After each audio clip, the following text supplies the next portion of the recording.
Welcome back, Year 2, to our topics lesson. We're going to finish up looking at the Vikings today. So let's look at the Vikings in Greenland. There we can see Greenland at the top of the map. So Greenland is at the North Pole, or also known as the Arctic Circle.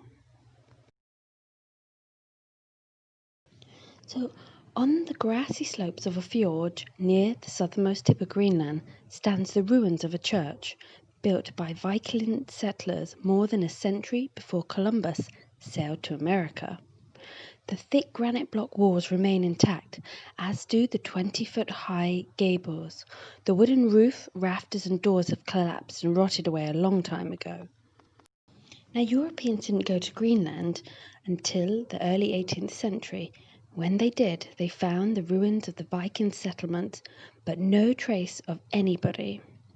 The fate of Greenland's Vikings, who never numbered more than 2,500, has intrigued many archaeologists. So these tough seafaring warriors came to one of the world's most formidable environments and made it their home. And they didn't just get there they built manor houses and hundreds of farms.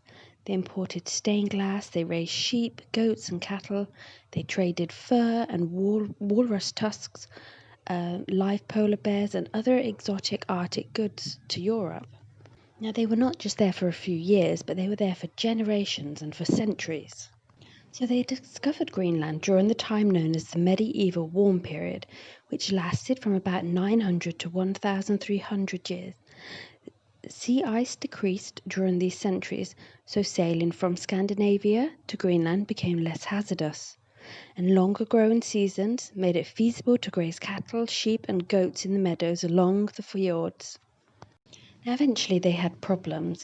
Overgrazing led to the soil erosion, a lack of wood, as Greenland has very few trees, mostly scrubby birch and willows.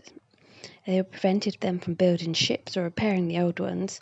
But the greatest challenge came with the climate when it became very cool. So the climate began to get very cold. This was triggered by an event on the other side of the world. Now, in 1252, a volcano in the Indonesian island of Lombok erupted. Now, it's been ranked as the most powerful volcano eruption in 7,000 years. And climate scientists have found its ash in ice cores that they've drilled out of Antarctica and in Greenland. Due to this change, Greenland became one of the most coldest countries in the whole world. So the Vikings could no longer live there. So that was the end of the Viking era in Greenland. Now, moving across the sea to the Anglo-Saxons world, which is Britain. Now, around the end of the 8th century, Anglo-Saxon history tells of many Viking raids. These mark the start of a long struggle between the Anglo-Saxons and the Vikings for control of Britain. In the 9th century, the English king Alfred the Great stopped the Vikings taking over all of England.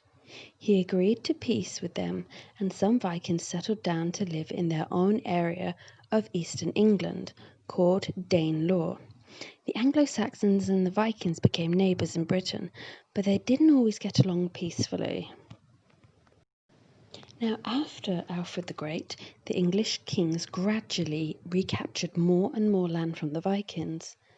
Alfred's son Edward fought for control of the Danelaw, and Alfred's grandson Ethelstan pushed English power north as far as Scotland. In 954, the Anglo-Saxons drove out Eric Bloodaxe, the last Viking king of York. Later, when Eric was killed in battle, the Vikings agreed to be ruled by England's king. The most powerful Anglo-Saxon king was Edgar. Welsh and Scottish rulers obeyed him as well as the English, and his court was in Winchester, was one of the most splendid in Europe. Anglo-Saxon England reached its peak during Edgar's reign. So let's take a look at King Canute. He was the first Viking king of England. So how did he become the first Viking king of England? Now, in Viking times, a king had to be strong to fight and keep his land. In the early 11th century, England had a weak king. His name was Ethelred the Unready. Ethelred tried to stop the Vikings from invading by giving them gold and land. Now, this money was called Dane gold, but it didn't work. The Vikings took the gold and attacked anyway. In 1002, Ethelred's soldiers killed many Viking families in Danelaw. This made King Svein of Denmark angry, and he invaded England, and Ethelred had to flee to France. In 1016, Svein's son Canute became King of England.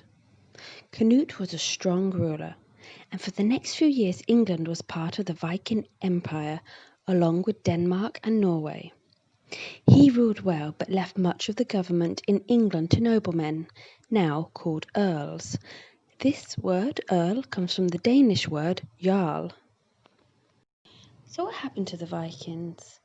It's simple, they evolved. Once the kingdoms had power, there was no need to raid anymore. They had settled in many countries. They had achieved everything that they had wanted, so there was no need for any more wars. Many Scandinavians and Europeans are descendants from the Vikings. If we look at Iceland, that was a very desolate place where nobody lived until the Vikings settled there. We can still see that the people of Iceland today are direct descendants from the Vikings. So you could say that they still walk amongst us. I hope you enjoyed the lesson, Year 2. Take care, and I'll see you soon.